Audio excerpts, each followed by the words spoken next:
So guys please आप लोग 1000 subscribers complete करा दीजिए, इसके बाद मैं आपसे कभी भी सब्सक्राइब करने को नहीं कहूँगी। ये episode the perfect husband in the mirror का 30वां एपिसोड है।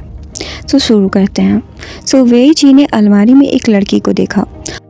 उसे खींचते हुए यिंग चाओ से पूछा कि वो कौन है। तभी वहाँ पर काफ़ी सारे लोग निकले जो उसका बर्थडे पार्टी सरप्राइज़ था। वेई जी हैरान हो गई क्योंकि वो कुछ और ही सोच रही थी। सो ये उसकी बर्थडे पार्टी थी। यिंग चाओ ने उसके लिए एक अच्छा प्रिपरेशन किया हुआ था। वेई जी ने विशेष मांगी कि उसका परफेक्ट हस्बैंड हमेशा ऐसे ही परफेक्ट बना रहे। तो उसी तरफ एक लड़की दरवाजे पर खड़ी थी और फ्लैशबैक में दिखाया गया कि सच में यिंग चाओ का अफेयर चल रहा था और वो उसकी कलीग थी। उसने दरवाज़ा खटखटाया लेकिन वहाँ से चली गई। इधर यिंग चाओ ने वेई जी को एक सेविंग कार्ड दिया। उसने वेई जी को बताया कि उसने 7 साल से सेविंग्स की हैं और वो कल ही डेंटल क्लिनिक खोलेगा। सब इस बात से बहुत खुश थे। सो पार्टी खत्म हुई तो एमी और उसका बॉयफ्रेंड दोनों वहाँ से निकले। एमी उन दोनों को देखकर वैसा ही कपल बनना चाहती थी, लेकिन उसका बॉयफ्रेंड वाइफ के आसपास मंडराना नहीं चाहता था। सो वो शादी में इंटरेस्टेड नहीं था। उन दोनों ने यिंग चाओ की कलीग को देखा और सोचा कि वो वहाँ क्यों आई होगी।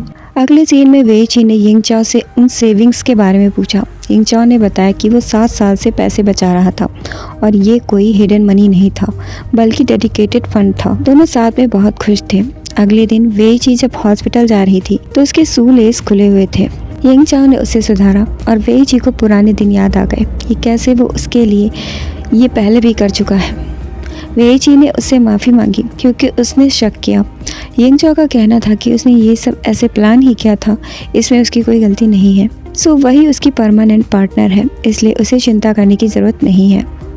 इसके बाद वेई जी को एक कटी हुई फ़ोटो मिली। वेई जी ने उस पर ध्यान नहीं दिया। वो उस कार्ड से पैसे निकालना चाहती थी, लेकिन जब वो बैंक गई तो उसे पता चला कि वो कार्ड फेक है। इसके बाद यिंग चाओ ऑफिस में था और उसके फ्रेंड को उसमें अलग ही एनर्जी दिख रही थी। फिर उसने अपनी कलीग को देखा। वो उससे कुछ कहना चाहती थी, लेकिन यिंग चाओ ने उसे बहुत रूड बिहेव किया। इसके बाद उसने उसका वॉशरूम तक पीछा किया। उसने बताया कि उसने उनकी बिलोंगिंग्स को उसकी वाइफ तक पहुंचा दिया है, सो वो उससे पीछा छुड़ाने की कोशिश बिल्कुल भी न करे। लेकिन यिंग चाओ ने अब उसका गला दबा दिया और अपनी वाइफ से दूर रहने को कहा। यहीं पर यह एपिसोड खत्म हो गया। सो मिलते हैं नेक्स्ट एपिसोड में।